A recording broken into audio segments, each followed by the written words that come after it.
दोस्तों, गौतम बुद्ध जब भी अपना प्रवचन समाप्त करते हैं तो अपने शिष्यों को 3 बार समझाते हैं और कहते हैं कि जाओ और अपना अपना काम करो। उनका एक प्रिय भिक्षु आनंद, उसे यह बात अजीब सी लगती थी कि रोज उसी बात को कहने का क्या मतलब है, तो उसने उन्हें टोक दिया। बुद्ध धीरे से मुस्कुराए और बोले, आनंद, तुम्हारा कहना अपनी जगह पर सही है कि भिक्षु को रोज रोज क्या समझाना कि जाओ अब अपना अपना काम करो। पर शायद तुमने ये ध्यान नहीं दिया कि धर्मसभा में सिर्फ भिक्षु ही नहीं है, आसपास की बस्तियों के बहुत से लोग भी आते हैं। उनमें से बहुत से लोग ऐसे होते हैं जो पहली बार आए होते हैं, तो उनके लिए मैं ये बात 3 बार दोहराता हूँ। पर यह स्पष्टीकरण भी आनंद के पल्ले नहीं पड़ा। इस पर बुद्ध बोले, आनंद, आज भी सभा में जितने लोग बैठे थे उनमें से सन्यासी तो बहुत सारे थे, पर एक चोर और एक वेश्या भी थी।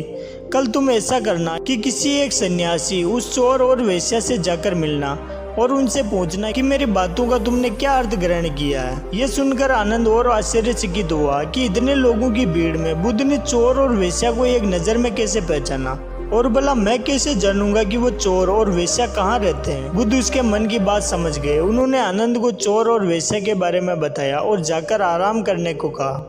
आनंद ने जैसे तैसे उत्सुकता में वह रात काटी और अगले दिन सुबह सुबह तहकीकात के लिए निकल पड़ा।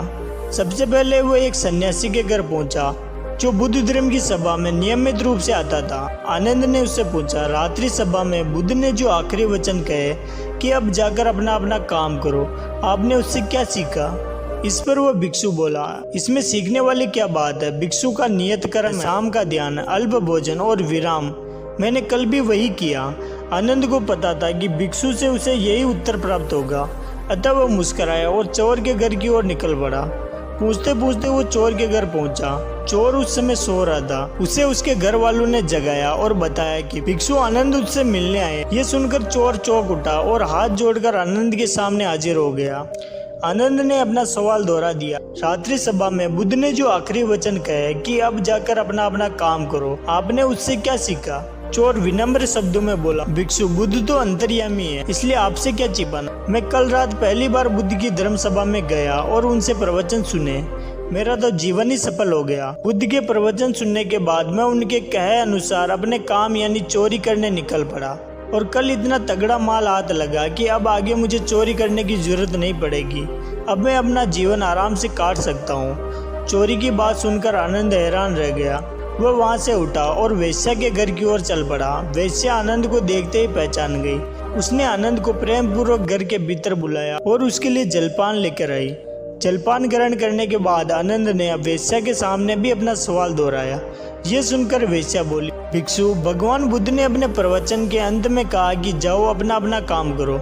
सो प्रवचन के बाद मैं अपने घर आई और अपनी नाच गाने की महफिल सजाई, लेकिन बुद्ध के आशीर्वाद से कल के जैसी महफिल तो कभी नहीं सजी। कल मेरी महफिल में कहीं बड़े बड़े राजा महाराजा पधारे हैं। उन लोगों ने प्रसन्न होकर इतना धन धान्य मुझे दिया कि अब मुझे धन के लिए कर्म करने की आवश्यकता नहीं पड़ेगी।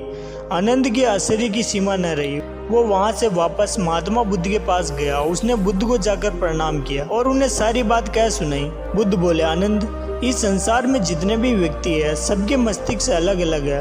वो सभी लोग अपनी बुद्धि और क्षमता के अनुसार ही हर बात का मतलब निकालते हैं। इसलिए मैं अपनी इस बात को 3 बार कहता हूँ कि जाओ और अपना अपना काम करो। इसके पीछे मेरी सोच यही है कि किसी को समझने में कोई कमी न रह जाए, लेकिन इसके बाद भी लोग उस बात का मतलब अपने अपने हिसाब से समझते हैं और इसका कोई उपाय भी नहीं है। इसलिए ये सृष्टि ऐसी है। हम इसे बदलने के लिए लोगों को प्रेरित तो कर सकते हैं, पर हमारी बातों का कितना असर उन पर होगा ये कोई नहीं जानता। इसलिए मैं सभी के साथ एक समान व्यवहार करता हूँ और सभी को एक समान अपना अपना कार्य करने के लिए प्रेरित करता हूँ। दोस्तों, आपको ये गौतम बुद्ध की कहानी कैसी लगी है प्लीज़ कमेंट करके ज़रूर बताइएगा और वीडियो को लाइक कर दीजिएगा। अगर आपने इस चैनल को सब्सक्राइब नहीं किया तो प्लीज़ सब्सक्राइब कर लीजिएगा। Thank you.